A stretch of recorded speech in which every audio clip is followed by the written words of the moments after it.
তিন দিন ধরে কেন্দ্রীয় শহীদ মিনারে অবস্থান কর্মসূচি পালন করছেন এমপিওভুক্ত শিক্ষকরা। এখনো দাবি পূরণ না হওয়ায় হাইকোর্টের সামনে অবস্থান নিয়েছেন শিক্ষকরা। এই বিষয়ে সবশেষ খবর জানানোর চেষ্টা করছি আমাদের সহকর্মী সজল শাইক সেখানে অবস্থান করছেন। সজল, জানাবেন যে তিন দিন ধরে যেহেতু এই কর্মসূচি পালন করছেন এবং এমপিওভুক্ত শিক্ষকরা অবস্থান করছেন, একটু জানাবেন যে তারা কি বলছেন, বিশেষ করে তাদের অভিযোগ কি যে এখন পর্যন্ত যে দাবি দেওয়া রেখেছেন সেগুলো কেন পূরণ হলো না, তাদের পর্যবেক্ষণ কি বলে?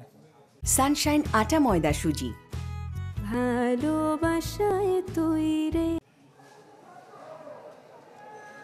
তানভীর, জানেন যে শিক্ষকরা গত 3 দিন যাবতই কিন্তু তাদের অবস্থান রয়েছে ঢাকাতে, এবং প্রথমে কিন্তু তারা জাতীয় প্রেস ক্লাবের সামনে অবস্থান ছিল। সেখান থেকে পুলিশ তাদের যখন জলকামান এবং সাউন্ড গ্রেনেড নিক্ষেপ করে তারা কিন্তু শহীদ মিনারে চলে যায় এবং সেখানেই কিন্তু তাদের অবস্থান চলতে থাকে। এবং আজকে কিন্তু তারা যে কর্মসূচিটি ছিল মার্চ টু সচিবালয়, তারা সচিবালয়ের উদ্দেশ্যে কিন্তু যাত্রা করেছে এবং সেখানে কিন্তু এই হাইকোর্টের যে গেট রয়েছে সেই গেটের সামনেই কিন্তু পুলিশ তাদেরকে আটকে দেয়।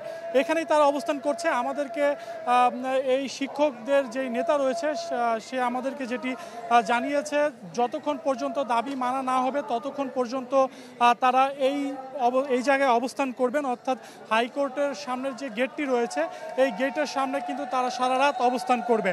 এবং এখানে কিন্তু তারা স্লোগান দিচ্ছে, মুর্মু স্লোগান দিচ্ছে, বক্তব্য রাখছে, তাদের দাবির পক্ষে তারা বক্তব্য রাখছে। এবং তারা যেটি বলছে যে এই দাবি যদি আজকে রাতের মধ্যে মানা না হয় তারা কিন্তু আগামীকালকে 12টা পর্যন্ত এখানে অপেক্ষা করবে। পরবর্তীতে তারা কিন্তু এই 12টা থেকে কিন্তু তারা শাহবাগের দিকে রওনা হবে এবং শাহবাগ অবরোধ করবে। তারা যেটি বলছে যে সরকার তাদেরকে বারবার কথা দিয়েও তাদের এই কথা রাখছে না। তারা আসলে তাদের দাবিতে অনড় রয়েছে। যতক্ষণ পর্যন্ত দাবি মানা না হবে ততক্ষণ পর্যন্ত তারা এখানে অবস্থান করবে। তানভীর। সজল শাইককে ধন্যবাদ আমাদের সাথে যুক্ত হওয়ার জন্য। সজল শাইক আমাদের সাথে যুক্ত হয়েছিলেন হাইকোর্টের সামনে থেকে এমপিওভুক্ত শিক্ষকদের অবস্থান কর্মসূচি নিয়ে সবশেষ জানানোর চেষ্টা করছিলাম।